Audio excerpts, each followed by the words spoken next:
Bonjour à tous, mon nom est François Letarte et bienvenue sur ma chaîne JDR D30, une chaîne consacrée aux jeux de rôle sur table.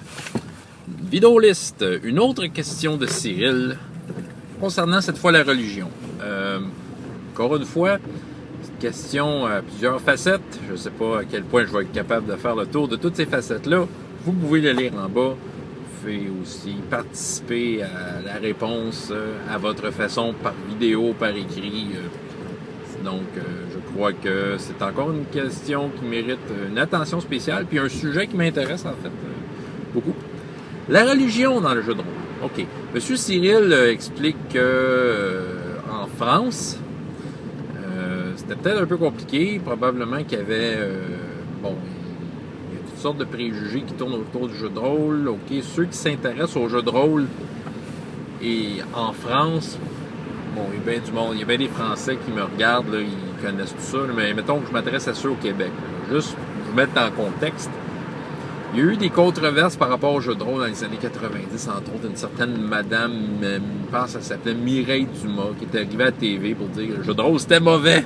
Parce qu'il y a eu, je pense qu'il y a eu des cas de jeunes qui se sont suicidés, ils jouaient à des jeux de rôle, il fallait trouver un coupable, ils en ont trouvé un, le jeu de rôle, et voilà, c'était fait, c'est mauvais pour les jeunes, appuyé par des psychologies bidons, en tout cas. Bref, peut-être ceux qui ont vécu la chose en France pourront vous en dire davantage. Moi, je le sais.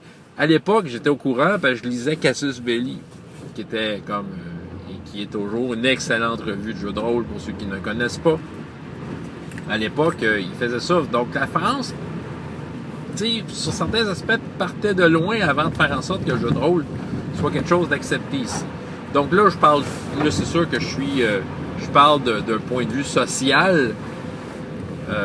Le jeu de rôle, comment est-ce qu'il est vu au Québec, on n'a jamais eu ces problèmes-là. C'est pour ceux qui se posaient la question, jamais.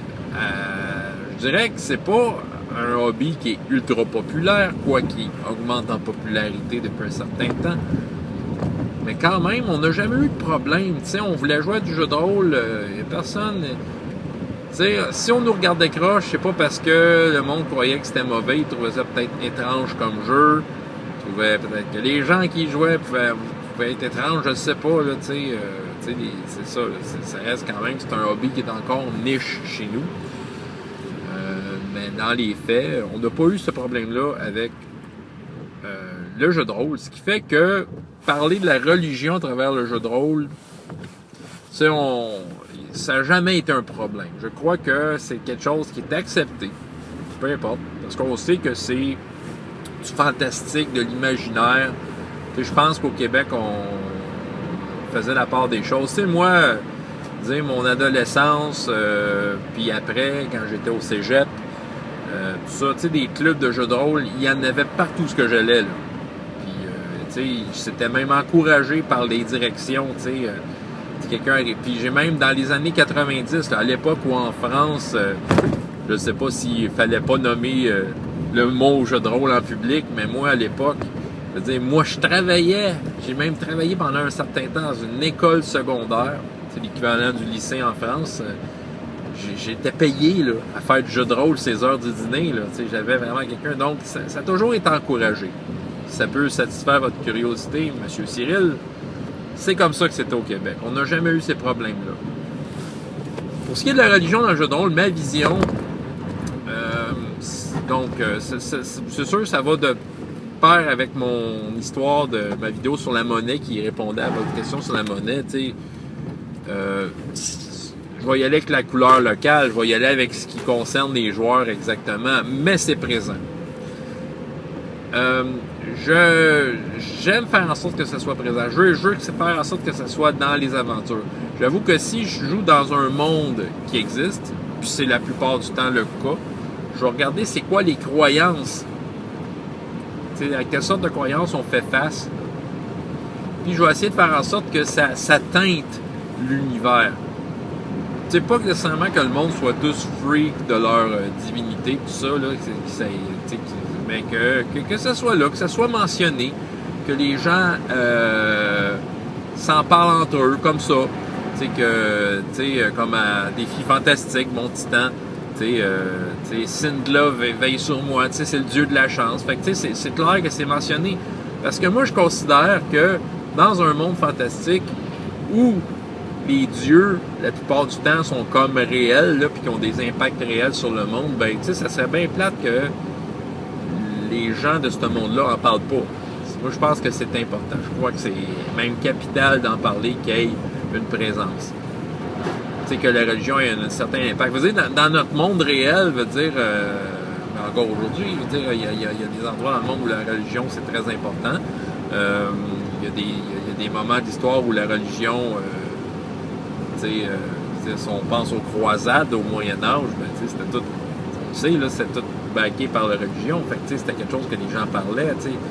Les gens allaient à l'église, les gens passaient des vies entières à bâtir des églises, des artisans ou juste des maçons qui pouvaient passer une vie entière à bâtir une cathédrale, parce que dans ce temps, ça se faisait pas vite.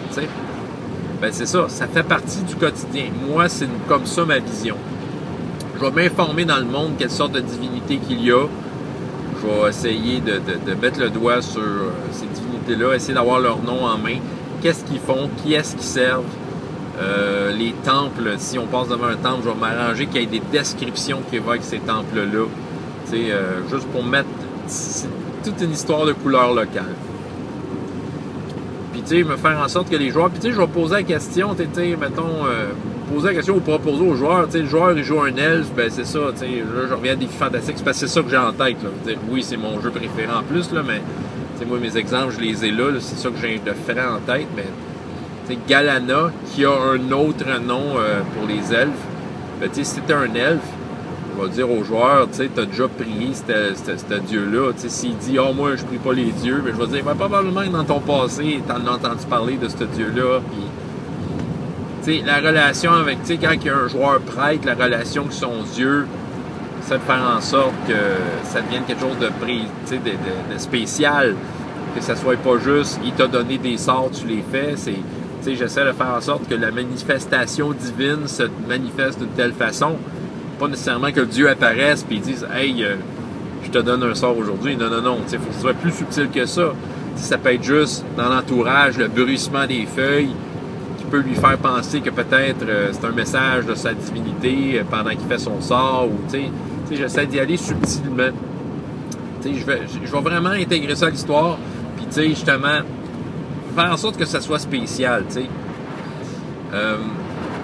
voilà, fait que les joueurs, j'ai confronte à la religion, les loups solitaires, là, que je suis dans la forêt tout seul. Non. Regarde, à un moment donné, là, t'as peut-être vécu quelque part où la religion est importante, puis t'en as entendu parler, puis t'as entendu parler de tel dieu qui fait telle affaire. Puis, les tests de connaissance en religion, je m'en sers souvent, il y a des cultes, je l'utilise. Je trouve que c'est un moteur dans une société fantastique comme ça. Puis c'est souvent négligé parce que la vision Donjons et Dragons, si on y fait pas attention, c'est juste comme une classe de personnages qui lance des sorts, ce qui est correct parce que mécaniquement parlant, ça marche, là, tout ça. Ça marche, mais OK, on peut-tu aller chercher l'affaire qui fait que le jeu de rôle, c'est différent?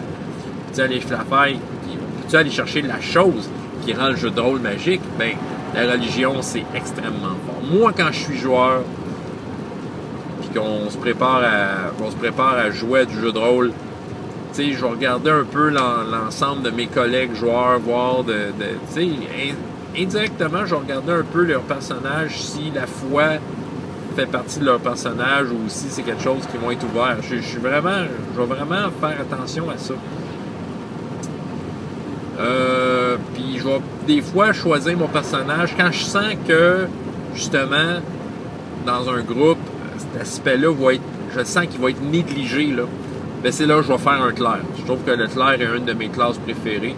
Je vais faire un clerc, je vais faire un paladin, je vais faire un druide, je vais faire de quoi qu'il y a un lien spirituel avec quelque chose, les éléments des dieux, des croyances quelconques, pour amener cet aspect-là autour de la table, pour qu'il y ait quelqu'un qui le fasse. Puis, quelqu'un qui dit « Viens me guérir! » Ben, je vais faire une prière au nom du Dieu. Puis, si la personne agit de façon contraire à la religion de mon personnage, ben, je vais m'arranger pour qu'ils le sachent. C'est ça, autrement dit, si moi, en tant que joueur, je vais l'amener cette couleur-là, j'aime ça l'amener, puis je vais créer une interaction par rapport à ça, puis ça marche, hein. Je le fais, là, puis les joueurs embarquent dans mon affaire. T'sais, ils vont embarquer dans l'histoire, dans cette histoire de foi-là, t'sais. C'est ça. Sinon, si les joueurs, si je sens que j'ai un groupe qui est fort dans le roleplay, puis qui est capable de respecter ces affaires-là, de respecter comme les choses qui se passent dans le monde, ben là, je vais me lâcher là, je vais faire n'importe quel autre type de personnage. Mais mon personnage ne sera pas exclu de ses croyances, même si c'est pas un clair, là, présentement. Si je regarde les parties dans lesquelles je suis joueur, j'ai couramment 2 parties là, en tant que joueur. Donjons et Dragons 2e édition, je joue un magicien. Ben, il y a une divinité unique. Fait que, tu sais, moi, c'est sûr que mon personnage, c'est quoi sa position par rapport à ce dieu-là. Tu sais, si le sujet tombe dans la table, ben, tu sais, je vais le dire c'est quoi. Puis, tu sais, dans le fond, un grand respect de la religion. Surtout que moi, je joue un magicien que son travail, c'est d'apprendre à protéger le monde contre les démons. Fait que c'est clair que, tu sais, s'il sent l'appui d'une divinité quelconque, il va l'invoquer, ne serait-ce que verbalement seulement, tu sais. Donc, tu sais, je vais le faire. Pour amener la couleur, encore une fois, si je regarde l'autre partie, bon, j'ai commencé All for One. Ben, écoutez, c'est clair on fait face. On va faire face à des monstruosités dans ce jeu-là. Fait que c'est clair j'ai un petit chapelet à quelque part, tu sais. Mais je sais que mon personnage, c'est ça, tu sais, il va être intimidé par un confessionnal parce que c'est un personnage qui pêche beaucoup. Ouais. Il rend plein de pauvres maris cocus. C'est ce genre de Don Juan. Il le sait. Fait qu'il évite la confesse parce que, il sait qu'il va en avoir long dans la confesse, tu sais. Fait que, tu sais, c'est ça, je le mets en jeu. Tu sais, là, c'est ça. Autrement dit, encore une fois, comme j'ai expliqué dans d'autres vidéos, je suis pas un grand élaborateur de monde, hein, tu sais, puis de divinité, puis tout ça. Je le mettrai pas barriqué, tu sais, j'inventerai pas un panthéon puis tout le kit d'avance. C'est ça, je vais plutôt prendre ce qu'il y a, qui existe déjà, puis je vais juste m'assurer que ça soit quelque chose qui fait partie de la vie de ces personnages-là.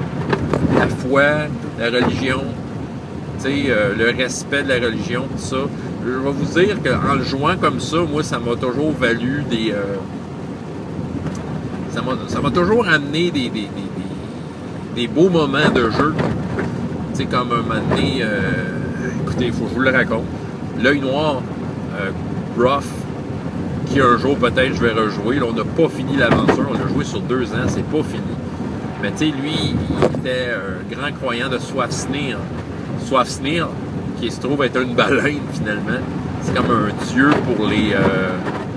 il est Torvalien. Hey, je commence à manquer mes mots. Ça fait longtemps que j'ai pas joué. Les Torvaliens, il vénère Swafsnir, qui est un dieu mineur, mais qui est un dieu de la mer, comme un genre de baleine. Puis moi, c'est clair que, tu sais, dans les moments difficiles de mon personnage, j'ai évoqué Swafsnir. Puis il y a des fois que j'ai appris l'existence de dieux orques. Puis j'ai déjà invoqué des dieux orques. Je savais qu'il y avait des dieux qui pouvaient me venir en aide, même si c'est juste une question de croyance. Je veux dire, mon personnage n'avait aucun pouvoir divin, puis c'était pas un clerc ou quoi que ce soit.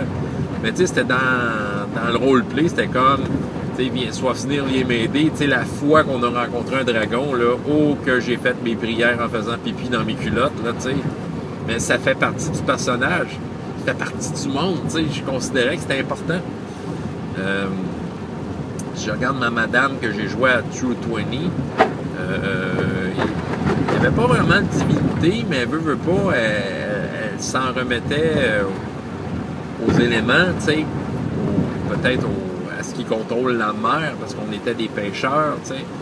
Il y avait quelque chose, là, tu sais. J'essayais de le mettre en jeu. Quel autre jeu j'ai été joueur? Ben, c'est sûr, j'ai fait des Jedi, tu sais, dans Star Wars, puis c'est un peu la même affaire, c'est comme une religion, cette histoire-là. Fait que c'est sûr que le code Jedi, comment c'est appliqué, c'est ça, tu sais, ça demandait une certaine sagesse, une certaine maturité, jouer ça. Voilà. Fait que c'est ça. C'est comme ça. C'est ça ma vision. Tu sais, c'est peu importe comment on a développé notre religion, c'est pas comment on a développé notre religion, notre panthéon, tout ça. Moi, je pense que c'est toujours important de voir qu'est-ce que ça fait dans le jeu, à quel point ça implique les personnages. Puis, à mon avis, ça les implique beaucoup. Beaucoup plus que l'argent, pour me répondre, tu sais, pour revenir à l'autre question par rapport à la monnaie. Parce que les personnages dans les mondes fantastiques devraient avoir des croyances quelconques. Même si c'est un monde post-apocalyptique ou dévoué, tu sais, dénudé de tout, le côté spirituel des personnages doit être pris en compte d'une certaine façon. C'est ça, j'aime le mentionner. J'aime juste voir, sonder les joueurs où est-ce qu'ils se situent à travers tout ça. C'est ça que j'avais à dire. Donc, j'espère que c'est une réponse qui est satisfaisante. Encore une fois, j'invite tout le monde à prendre part à cette discussion concernant les religions. Que ce soit au niveau socialement parlant par rapport aux jeux de rôle dans le coin de pays d'où est-ce que vous êtes. En France, de quelle façon c'est vu, ici comment c'est vu, et autant dans le jeu, de quelle façon vous l'amenez. En tout cas, j'espère que si vous avez des clercs, vous jouez des clercs, que vous faites attention à ça, que vous essayez de mettre la couleur, vous inventez des chansons, des prières à votre Dieu, juste pour que ça fasse beau, tu sais. Ben oui, c'est comme ça. C'est ça qui rend le jeu de rôle magique, c'est qu'on peut se permettre ce genre d'affaires-là, tu sais. Voilà. François Letarte, JDR des 30. Et jusqu'à la prochaine fois, ayez autant de plaisir dans la vie que dans les jeux. Au revoir.